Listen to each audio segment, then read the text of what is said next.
이 광야에서 살아남기 우리 시리즈 네 번째 시간입니다. 지난 한 주 광야 같은 세상에서 어떻게 사셨습니까? 오늘은 민수기 14장의 말씀을 가지고 말씀을 나누도록 하겠습니다.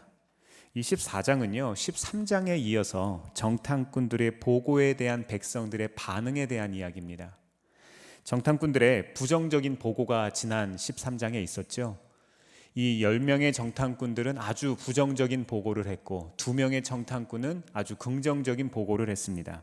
똑같은 것을 보고 똑같은 것을 듣고 똑같은 것을 이 사람들은 만지고 돌아왔지만 전혀 다른 두 가지의 반응을 통해서 백성들 전체가 부정적인 여론, 부정적인 생각에 사로잡힌 이야기입니다.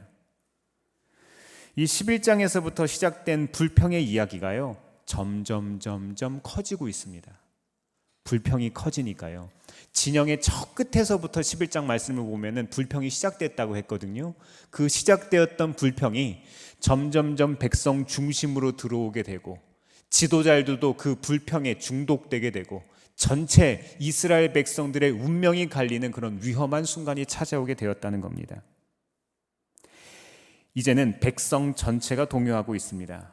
참으로 안타까운 것은요. 이 벌어진 상황에 대한 반응에 따라서 우리의 삶이 전혀 다른 결과를 낳는다는 겁니다. 가데스 바네아에서의 오늘 사건은요 이스라엘 백성이 가나안 땅에 들어가지 못하는 이유가 되었습니다. 38년의 삶이 지금 당장 이 한순간의 선택으로 인해서 완전히 뒤바뀌게 된 거예요. 우리의 삶에도 이런 일들을 경험하곤 합니다. 우리는 이렇게 생각해요. 이 정도 수고했으면 소득이 있어야 할 것 아닌가. 이쯤 했으면 하나님의 응답도 들려야 합니다. 노력에 대한 보상을 기대했지만 내가 원할 수 없는, 내가 원하는 것을 얻지 못할 때가 있다는 거예요. 이렇게 내가 원치 않는 상황들이 찾아올 때 우리는 어떤 태도를 가져야 하겠습니까? 불평할 수밖에 없어 보이는 상황, 이럴 때 어떻게 해야 할까요? 하나님은 자녀들에게 가장 좋은 것을 주시겠다고 하는데 그게 보이질 않는 거예요. 아무리 찾아보고 또 찾아보고 기다리려고 노력을 해도 그것이 보이지 않는 거예요. 이럴 때 믿음 잃지 않으려면 우리는 어떻게 해야 할까요? 민수기 14장 1절에서 2절까지 한번 읽어보겠습니다. 시작. 온 회중이 소리 높여 아우성쳤다. 백성이 밤새도록 통곡하였다. 온 이스라엘 자손이 모세와 아론을 원망하였다. 온 회중이 그들에게 말하였다. 차라리 우리가 이집트 땅에서 죽었더라면 더 좋았을 것이다. 아니면 차라리 우리가 이 광야에서라도 죽었더라면 더 좋았을 것이다. 아멘. 첫 번째로 우리가 광야와 같은 세상에서 살아남기 위해서는요 믿음의 말을 사용해야 합니다. 이 정탐꾼들의 부정적인 보고에 크게 낙심한 이스라엘 백성들은요 한 목소리로 이야기를 합니다. 부르짖어서 불평하는 거예요. 부르짖어서 상황이 안 됐다고 이야기하는 겁니다. 오늘 성경에 보니까요 밤이 새도록 통곡했대요. 1절 말씀은 이 백성들의 절망적인 분위기를 강조하기 위해서 세 개의 동사를 반복적으로 사용합니다. 보니까요 아우성쳤다, 통곡하였다, 원망하였다, 3번 사용됩니다. 참 불행하죠. 이런 사람들이 있어요. 매사에 부정적인 사람들, 매사에 안 된다고 이야기하는 사람들, 매사에 그럴 수 없다고 말하는 사람들이 있어요. 2절 말씀에 원망하다는요 히브리어로 룬이라는 말인데요 단순히 남을 탓하는 정도가 아니라 이 불평이라는 것이 상대에게 이 불평을 쏟아내면서 반항적인 태도를 보이면서 이것을 내게 어떻게 해달라고 항변하는 그런 상황입니다. 반항적인 행동을 뜻한대요. 이스라엘 백성들은 여호수아와 갈렙도 또 모세와 아론도 통제할 수 없는 혼동 상태에 빠져버렸습니다. 두려움이 이미 이들의 마음을 사로잡았고 죽었더라면 좋겠다, 차라리 돌아가자, 이런 말도 서슴없이 하고 있습니다. 출애굽의 과정부터 지난 2년간 하나님의 베푸신 돌보심과 은혜는 아무 데도 없습니다. 하나님의 행하신 일들은 아무도 기억하지 않습니다. 게다가 이제는 모세와 아론에게 불평하는 것이 아니라 불평의 대상이 최종적으로 누구에게 가고 있어요? 하나님께 가고 있습니다. 3절에서 4절까지 말씀 같이 한번 읽어볼까요? 시작. 그런데 주님은 왜 우리를 이 땅으로 끌고 와서 칼에 맞아 죽게 하는가? 왜 우리의 아내들과 자식들을 사로잡히게 하는가? 차라리 이집트로 돌아가는 것이 좋겠다. 그들은 또 서로 말하였다. 우두머리를 세우자. 그리고 이집트로 돌아가자. 아멘. 사람 사이에도요, 해서는 안 될 말이 있어요. 사람 사이에도, 친구 사이에도요, 선이라는 게 있습니다.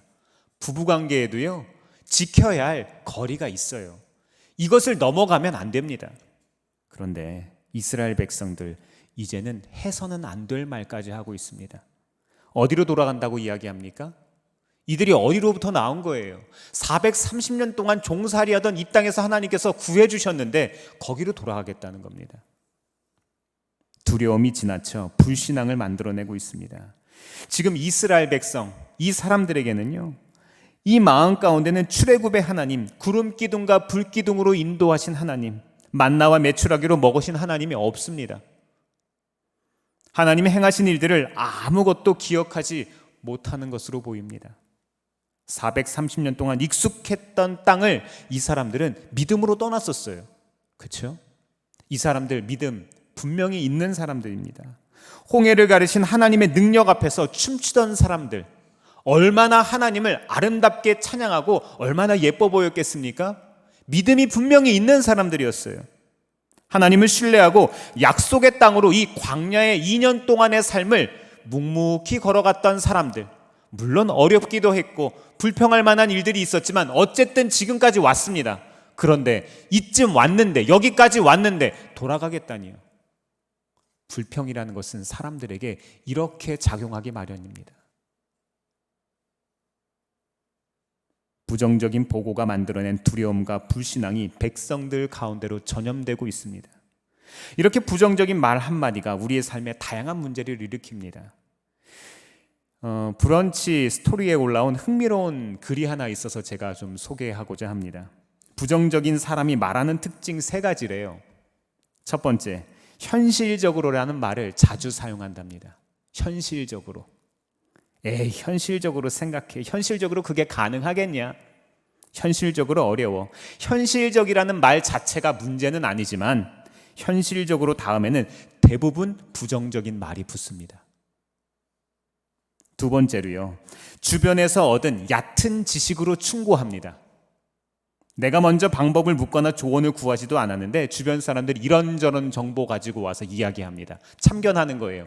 이러저러한 이야기를 합니다. 사실 본인이 알고 있는 정보를 공유해 주는 거 참 고마운 일이죠. 나쁜 것은 아닙니다. 하지만 문제는 그 사람이 세우고 있는 계획에 대해서 평가를 한다는 것에 문제가 있습니다. 내 나름대로 평가하는 거예요. 재단하는 거예요. 할 수 있다 없다를 내가 결정하는 거예요. 세 번째입니다. 자신이 왜 안 되는지, 왜 할 수 없는지에 대해서 애써 설명합니다. 할 수 있는 이유에 대해서는 말하지 않고요. 할 수 없는 이유에 대해서만 말해요. 할 수 없는 이유의 목록을 작성하기에 바쁩니다. 본인이 안 되는 이유를 왜 말할까요? 합리화하기 위해서입니다. 그렇습니다. 부정적인 생각은 사람을 전염시킵니다. 부정적인 말은 목표 설정이나 실행에 있어서 걸림돌이 되기 때문입니다. 진정으로 변화를 원하는 사람은 자신이 처한 상황, 자신이 처한 환경에서 할 수 있는 일을 최선을 다할 뿐입니다. 우리는 하나님이 우리의 삶에 하실 것을 믿음으로 지켜보는 겁니다. 사랑하는 성도 여러분, 광야와 같은 삶 가운데서 이 하나님의 인도하심을 따라가고 싶으십니까? 그렇다면 믿음의 선택, 믿음의 결단을 하시기를 바랍니다. 안 된다는 생각을 내려놓고 하나님이 내 삶을 통해서 지난 세월에 하셨던 일들을 먼저 기억하시고, 그리고 앞으로 내 삶에 하나님께서 하실 일들을 믿음으로 취하시기를 바랍니다. 하나님께서 하신 일들을 기억하는 사람은 믿음의 고백을 할 수 있습니다. 두 번째로, 광야에서 살아남기 위해서 가져야 할 태도가 무엇입니까? 하나님과 세상을 연결할 다리를 놓을 수 있어야 합니다. 5절 말씀 같이 한번 읽어볼까요? 시작. 모세와 아론은 이스라엘 자손의 온 회중 앞에서 얼굴을 땅에 대고 엎드렸다. 아멘. 백성들이 믿음을 다 잃어버린 이 순간 모세와 아론이 어떻게 하고 있습니까? 어떤 행동을 해요? 엎드리는 거예요. 단지 하나님 앞에 기도한다? 네, 그럴 수 있죠. 하나님 앞에 기도해야죠. 근데 이 사람들이 누구 앞에서 엎드렸습니까? 백성들 앞에서. 모세는요, 민족의 지도자입니다.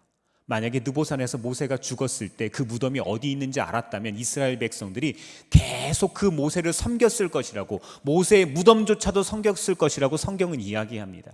이런 민족의 지도자, 위대한 사람, 이 사람이 누구 앞에서 엎드린 거예요? 백성들 앞에서 엎드린 겁니다. 이 온 회중 앞에서라는 표현은요, 온 회중들이 보는 앞에서라고 우리는 풀어서 해석을 할 수 있습니다. 우리는 보통 하나님 앞에 엎드린다는 것은 성전이나 예배당 안에서만 엎드리는 거 이야기하죠. 이 민수기 14장 때는 성막을 건축하기 전이었습니다. 오늘 말씀의 배경이요. 그러니까 이 모세가 하나님의 성막 안에서, 즉 예배당 안에서만 하나님 앞에 엎드린 것이 아니라 하나님과 함께 교통하고 하나님의 마음을 듣기 위해서 항상 엎드렸다는 것을 이야기하고, 모세는 체면불구하고 백성들 앞에 엎드렸다는 겁니다. 이렇게 할 수 있으시겠습니까? 모세는요, 세상과 하나님을 연결하고 싶었습니다. 내 체면, 내 입장, 내 지위, 내 특권, 이런 것이 문제가 아니라 모세는 철저하게 하나님 중심적으로 살아가는 사람, 그의 가치관은 어떻게 하면 백성들과 하나님을 연결해 줄 수 있을까에 있었다는 겁니다. 이스라엘 백성들이 하나님께 범죄하고 하나님과 멀어지는 상황이 되면 이 모세는요, 언제라도 백성들 앞에, 하나님 앞에 엎드리는 사람이었습니다. 민수기 16장 4절 말씀에도요, 고라 자손이 범죄했을 때 모세는 즉시 엎드렸다고 했습니다. 이것은 무엇을 뜻합니까? 엎드린다는 것은요, 내 의의를 드러내는 게 아니에요. 야, 나는 이 정도 기도하는 사람이야, 이런 거 보여주는 게 아니라는 거예요. 오히려 백성의 죄를 대신해서 하나님께 용서를 구하는 사람. 기도에도 이런 사람들이 있어요. 나는 의롭고 너는 의롭지 않다, 이런 전제를 가지고 기도하는 사람들 가끔 있습니다. 이 정도 기도하는 내가 죄 있는 너를 위해서 기도하지, 이런 태도 아니라는 거예요. 이런 태도가 얼마나 한국교회를 병들게 했고 그리스도인들이 지탄의 대상이 되게 하는 줄 아십니까? 의인은 없나니 하나도 없나니, 하나님 앞에 우리 모두는 범죄한 사람들입니다. 오직 은혜로 우리는 하나님의 자녀가 되었고, 그런 우리는 조금 먼저 믿은 우리가 하나님과 세상을 연결할 책임을 우리가 받았다는 거예요. 우리에게 그 소명이 있다는 겁니다. 모세는 영적 지도자로서 백성들 앞에서 하나님께 엎드렸습니다. 내가 감당할 수 없는 가운데서도 하나님이시라면 해결할 수 있다는 믿음, 그것이 있었기 때문에 모세가 엎드린 거예요. 하나님이시라면 할 수 있다, 하나님만이 하실 수 있다, 이 믿음 말입니다. 우리 신앙의 모습 어떻습니까? 하나님과 세상 서로 연결해 주고 싶으십니까? 아니면 하나님과 세상을 갈라놓고 있습니까? 사랑하는 성도 여러분, 하나님 앞에 엎드리는 믿음 회복되길 바랍니다. 사람들 앞에 엎드릴 수 있는 겸손함이 우리 가운데 있기를 바랍니다. 우리가 하나님 앞에, 사람들 앞에 겸손히 엎드리면 하나님과 세상이 이어집니다. 세 번째로, 광야와 같은 세상에서 살아남기 위해서 가져야 할 태도 무엇일까요? 때로는 겸손하게, 때로는 담대하게 설 수 있어야 합니다. 민수기 14장 6절에서 8절 같이 한번 읽어보겠습니다. 시작. 그러자 그 땅을 탐지하고 돌아온 이들 가운데서 눈의 아들 여호수아와 여분네의 아들 갈렙이 슬픔에 겨워 자신들의 옷을 찢으며 이스라엘 온 회중에게 말하였다. 우리가 탐지하려고 두루 다녀본 그 땅은 매우 좋은 땅입니다. 주님께서 우리를 사랑하신다면 그 땅으로 우리를 인도하실 것입니다. 젖과 꿀이 흐르는 그 땅을 우리에게 주실 것입니다. 아멘. 가나안 땅 정탐하고 돌아왔던 사람 중에 2명의 정탐꾼만이 옳은 보고를 했습니다. 나머지 10명은 부정적인 보고를 했는데, 이 불신앙이 대세가 된 지금 모세와 아론조차 아무 말도 할 수 없어서 그저 하나님 앞에 엎드리고 있는 이 상황에서 두 사람만이 담대하게 서 있습니다. 지난 민수기 13장에서 갈렙이 앞장서서 말하지 않았습니까? 동의하는 차원에서 여호수아는 아마 뒤에 있었을 거예요.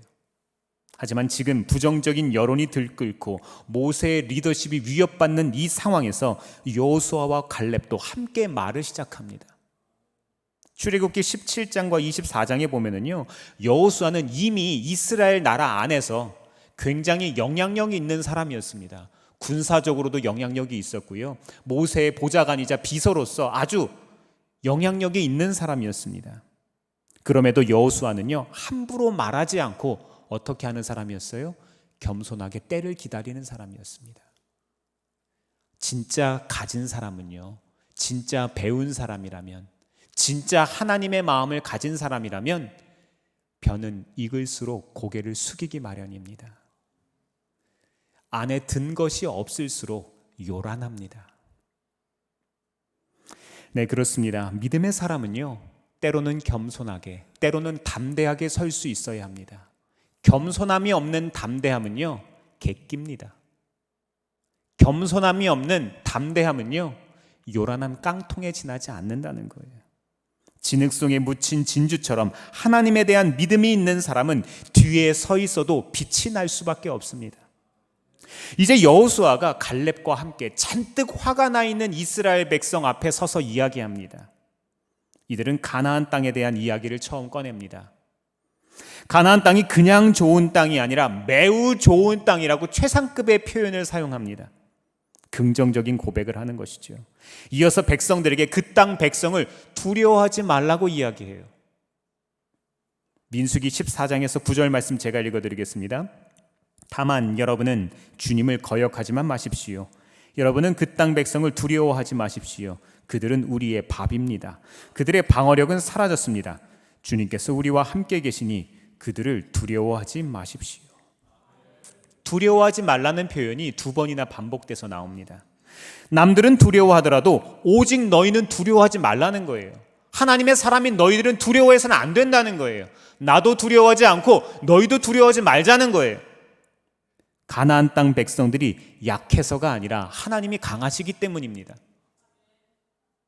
하나님께서 그 땅을 이스라엘 백성들에게 이미 붙여주셨기 때문입니다. 사랑하는 성도 여러분, 세상 앞에 담대하게 서시기를 바랍니다. 하나님은 역사 속에서 언제나 함께 하셨고 우리와도 함께 하시는 하나님이시기 때문입니다. 이 가데스 바네아 사건의 핵심은요, 두려움이에요. 이 모든 사건들의 핵심엔 두려움이 숨어 있는 거예요. 세상이 주는 두려움 앞에서 우리도 담대할 수 있냐는 거예요. 모든 것이 불확실한 세대 속에서 얼마나 두려우십니까?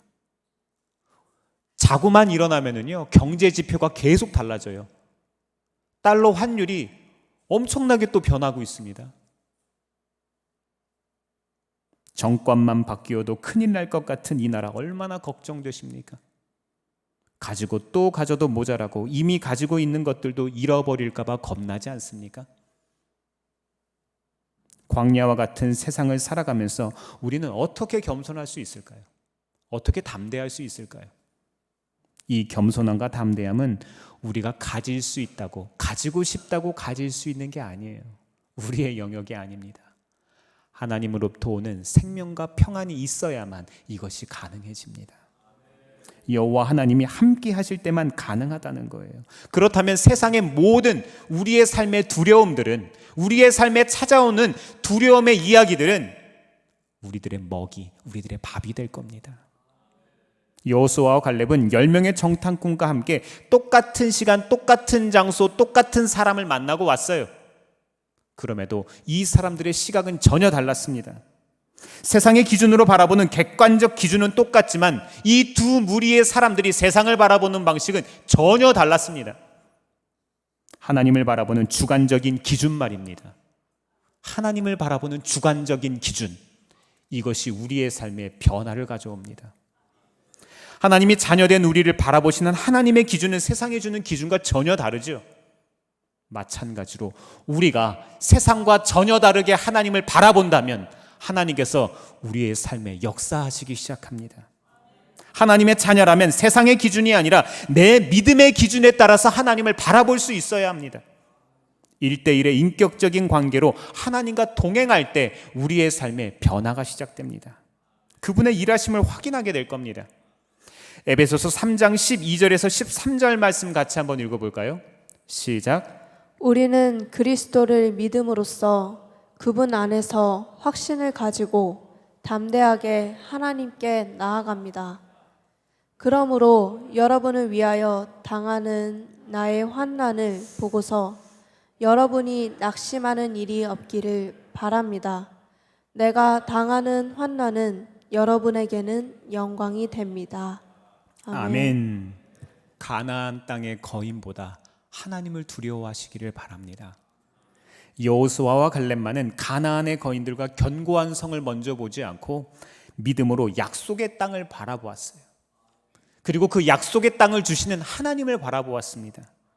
일찍이 아브라함에게 하신 약속을 내 것으로 믿고 지금 이 시간 내 삶에 역사하시는 그 약속을 붙든 거예요. 이들은 가나안 땅은 내 힘으로 차지하는 것이 아니라 하나님의 힘으로 차지한다는 그 비밀을 알았습니다. 그런데 담대하게 서서 믿음의 말을 하는 여호수아와 갈렙에게 백성들이 어떻게 합니까? 14장 10절 말씀 제가 읽어드리겠습니다. 그러나 온 회중은 그들을 돌로 쳐 죽이려고 하였다. 그때에 주님의 영광이 회막에서 온 이스라엘 자손에게 나타났다. 한번 장면을 상상해 보세요. 모세는 지금 엎드려 있고요. 여호수아와 갈렙은 백성들 앞에 서서 진정시키려고 애를 쓰면서 믿음으로 말을 하고 있습니다. 그런데 이미 불신이 가득한 백성들 귀에는 믿음의 말들이 들어오지 않는 거예요. 사람들도 이렇습니다. 그렇죠? 부정적인 여론이 한번 휩싸이면은요, 그 마음이 한번 병들기 시작하면 이것을 바꾸기가 참 어려워요. 우리 주변에 이런 일들 참 많이 경험하지 않습니까? 직장에서도 가정에서도. 그렇죠? 참 많죠. 이 사람들이 분노를 조절하지 못하고 자기들의 생각과 자기들의 말과는 전혀 다르게 이야기하는 이 여호수아와 갈렙에게 돌을 들어서 던지려고 하는 거예요. 이 10절에 나오는 돌을 던지다는 의미의 동사 라감이라는 말은요, 단순히 돌을 던지는 것이 아니고요, 무슨 말인가 하면 돌무덤이 될 때까지 돌을 던지는 것을 뜻합니다. 그러니까 아예 죽이려고 작정을 하고 돌을 들려고 하는 거예요. 조금만 더 지체되었다라면 믿음의 사람들이 죽을 수도 있는 이런 상황이었습니다. 아주 위급한 순간입니다. 만약에 이 순간에 이 사람들이 돌무덤이 될 때까지 돌을 다 집어 던졌더라면 모세도 죽었을 것이고 아론도 죽었을 것이고 여호수아와 갈렙도 죽었을 겁니다. 그러면 어떻게 되는 거예요? 이스라엘 백성들은 끝난 겁니다. 모든 것이 돌이킬 수 없이 끝나는 겁니다. 이렇게 돌이킬 수 없을 것 같은 순간에 누가 개입하십니까? 하나님이 개입하십니다. 하나님이 역전하십니다. 하나님께서 이루시는 거예요. 이 순간 하나님의 영광이 나타났습니다. 네, 그렇습니다. 하나님은 믿음의 사람들을 지키시는 분이십니다. 사랑하는 성도 여러분, 우리가 믿음의 선택을 해도요, 세상은 여전히 변한 게 없어요. 세상은 여전히 우리를 두렵게 할 거예요. 그런데 믿음의 선택은요, 하나님과 우리의 관계를 확실하게 합니다. 세상을 바꾸는 것이 아니라요, 하나님과 우리의 관계를 확실하게 하는 거예요. 오늘 가데스 바네아의 사건은 이스라엘 백성과 이 가나안 사람들과의 싸움이 아닙니다. 가나안 땅의 우상들과 하나님과의 영적 전쟁입니다. 가나안이라는 세상의 우상들과 여호와 하나님의 이 싸움, 하나님께서 우리를 위해서 대신해 주시고 계시는 싸움이라는 겁니다. 보통 사람들은 아는 만큼 믿는다고 하지만 우리는 믿는 만큼 압니다. 믿음은 바라는 것들의 실상이요, 보이지 않는 것들의 증거이기 때문입니다. 우리 일상에서도요, 우리 일주일의 삶에서도 가나안의 거인들과 같은 일들 찾아올 겁니다. 우리를 두렵게 하는 일들 여전히 있을 겁니다. 하지만 믿음의 눈을 가지고 하나님의 약속의 말씀을 붙드시기를 바랍니다. 이번 한 주 살아가시며 믿음의 말을 계속해서 고백하시기를 바랍니다. 단지 긍정의 힘 같은 그런 엉터리 이야기가 아니라 하나님의 말씀에 근거한 믿음의 말들이 우리의 삶에 있기를 바랍니다. 이런 일들을 통해서 우리의 삶에 영적 돌파가 일어나는 거예요. 영적인 성취가 우리의 삶에 있는 거예요. 그리고 하나님과 세상을 연결하기 위해서 끊임없이 도전하시기를 바랍니다. 이렇게 하나님의 약속을 신뢰하는 우리가 하나님과 그리고 세상 앞에 담대하게 서게 될 줄 믿습니다. 하나님이 여러분과 함께 하십니다. 기도하겠습니다.